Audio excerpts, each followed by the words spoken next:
আপনি কি কখনো কল্পনা করেছেন একটি দেশে অপরাধ করলে শাস্তি নির্ভর করবে না কোনো অপরাধের উপর, বরং নির্ভর করবে আপনি মোল্লা না আপনি ধনী না আপনি গরিব এই দেখে। 2026 সালে আফগানিস্তানে তালেবান একটা নিয়ম জারি করেছে যেখানে সমাজকে ভাগ করা হয়েছে 4টি শ্রেণীতে এবং একই অপরাধে এক এক শ্রেণীর জন্য এক এক রকম শাস্তিও রেডি আছে। মানবাধিকার সংস্থাগুলো বলছে এটা আধুনিক যুগের বৈষম্য, এমনকি দাসত্বকে আইনি স্বীকৃতি দেওয়ার চেষ্টা। আজকের এই ভিডিওটিতে আমরা বিস্তারিতভাবে জানবো যে তালিবানের নতুন আইন কি, এই 4টে শ্রেণীর বিভাজন কিভাবে কাজ করছে, কেন এটাকে স্লেভারি ল বলা হচ্ছে, আর এর প্রভাব আফগান জনগণের উপর ঠিক কিভাবে পড়ছে। তাই ভিডিওটিকে একটু স্কিপ না করে পুরোটা দেখুন, কারণ এই ঘটনাটি সত্যিই সেন্সিটিভ। 2021 সালে তালিবান আবার ক্ষমতায় ফেরার পর থেকে আফগানিস্তানে নারীদের শিক্ষা বন্ধ, মিডিয়া নিয়ন্ত্রণ, শরিয়া শাস্তি সবকিছুই আরও কঠোর হয়েছে। কিন্তু এবার তালিবান শুধু সমাজের নিয়ম নয়, তালিবান এবার বিচার ব্যবস্থাকে নতুনভাবে তৈরি করার সিদ্ধান্ত নিয়েছে। তালিবানের সুপ্রিম নেতা হিবাতুল্লাহ আখুনজাদা একটি নতুন ক্রিমিনাল প্রসিডিওর কোড সাইন করেছে। এই কোডটি 2026 সালের জানুয়ারি মাস থেকে প্রত্যেকটা আদালতে পেশ করা হয়েছে, আর এখানেই শুরু হয়েছে তর্ক বিতর্ক। তো এবার আমরা জানবো এই নতুন ক্রিমিনাল প্রসিডিওর কোডটা আসলে কি।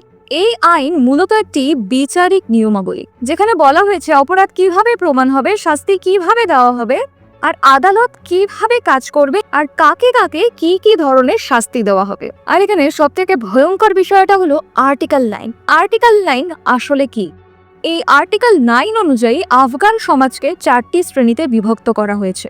নাম্বার 1, উলামা, ধর্মীয় পণ্ডিত বা মোল্লা শ্রেণীর মানুষ, যারা হলো তালিবানের মূল শক্তি।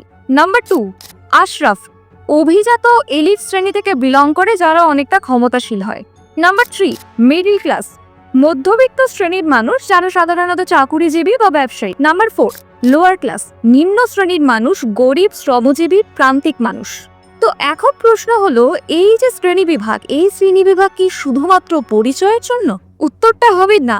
এই শ্রেণীবিভাগ সরাসরি শাস্তির নিয়ম পর্যন্ত বদলে দিয়েছে। Same crime but different punishment. একই অপরাধ করলে শাস্তি হবে বিভিন্ন ধরনের। এখন যদি কোনো মোল্লা শ্রেণীর বা পণ্ডিত সমাজের মানুষ কোনো অপরাধ করে, তাহলে তাকে একেবারে ছেড়ে দেওয়া হবে।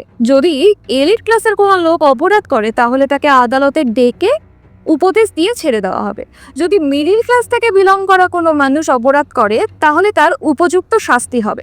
আর যদি কোনো নিম্নবিত্ত শ্রেণীর মানুষ অপরাধ করে থাকে, একই অপরাধ করে থাকে, তাহলে জেল তো আবশ্যক, সাথে সাথে বেত্রাঘাত থেকে শুরু করে শারীরিক যত ধরনের অত্যাচার আছে সব করা হবে এবং মৃত্যুদণ্ড পর্যন্ত দেওয়া হতে পারে।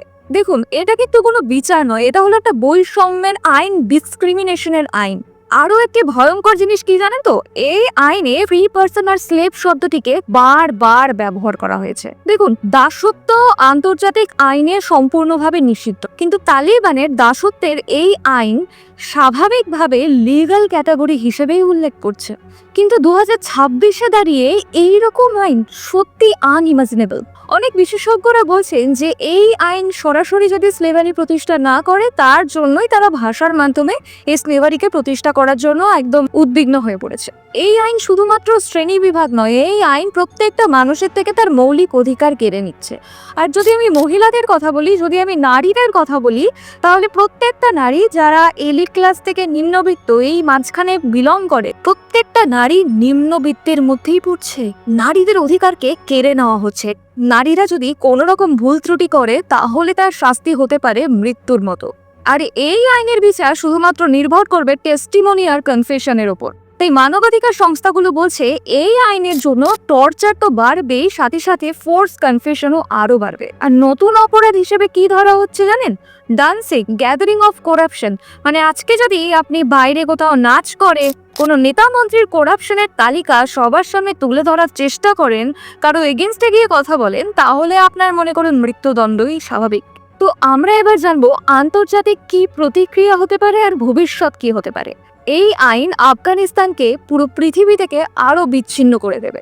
জাতিসংঘ থেকে শুরু করে আরো বিভিন্ন আন্তর্জাতিক মানবাধিকার সংস্থাগুলো এটাকে বলেছে যে এটা বৈষম্যের আইন। রাওয়াদারি নামের একটা সংগঠন এই আইনকে বয়কট করারও নির্দেশ দিয়েছে। কারণ বিচার ব্যবস্থায় যখন শ্রেণীভিত্তিক হয়, তখন সমাজে কোনো ন্যায় থাকে না, সমাজে থাকে শুধুমাত্র ভয়।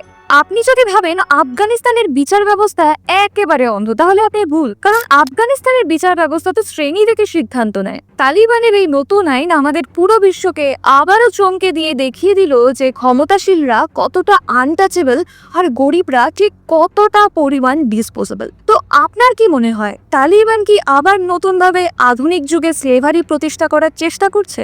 আপনার মতামত অবশ্যই নিচের কমেন্ট বক্সে জানাবেন। এরকম আরো ইনফরমেটিভ ভিডিও দেখতে চোখ রাখুন এসআর টক্সে। আর চ্যানেলকে সাবস্ক্রাইব করতে একদম ভুলবেন না। আর এই ভিডিওটি সব জায়গায় শেয়ার করুন যাতে প্রত্যেকটা মানুষ এই সত্যিটা জানতে পারে।